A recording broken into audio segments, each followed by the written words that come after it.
Mamaya na daw sila. E di sarado natin ang ating kwarto. Tandahan lang kasi baka magising si baby.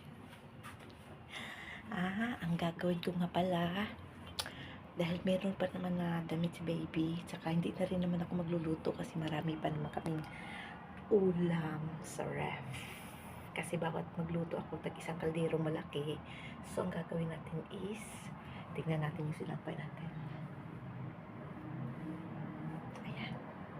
Mamayang hapon or mamayang gabi paplantsahin na naman natin. So ang unahin natin plansya nga pala or magtutupi tayo. Tapos magplansya tayo ng damit ni baby kasi ito na lang talaga yung hindi ko talaga siya natapos plansya kagabi dahil grabe dami kong pinalansya. So actually dito nga pala guys, pinapatong si baby, meron siya ditong patungan na para siyang higaan na boom. Actually aparador na ito, dito siya nilalagay ni mami daddy niya para punasan yung puwet niya pag tumatali. So alam mo, hindi siya umaalis dito. Mas gusto pa niya dito humiga kaysa doon sa tuyan. 15 minutes lang gising na, ayaw niya na matulog. Bakit magbus? So gusto niya dito humiga. Yan.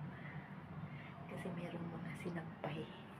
Kaya ang tawag namin sa kanya si Iggy Boo, sinampay. Alam mo, pag nakikita mo lang yung bata, matutuwa ka. Sobrang cute, sobrang gwapo. Mukha yata ang anak ng Koreano. Chinese pala. Hi, bye-bye. So ayan, magtanggal nga tayo ng ang ating sinampay para maitupi na natin. My videos for today's tayo ay tanggal na naman ang ating tuyo na nilabhan.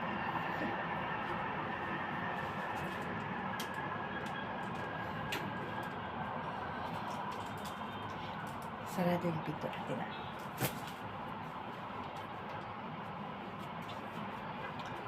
Wala nga si Iggy Boo dyan na makikita ang sinampay mamaya. Hanapin niya na naman itong kanyang sinampay.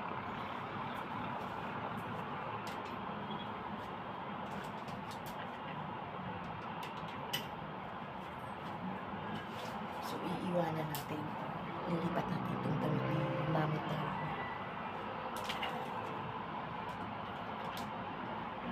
Pero medyo mahaba. Huwag na.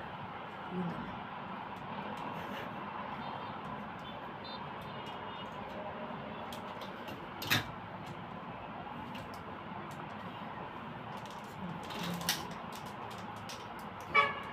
So magigpit na ako.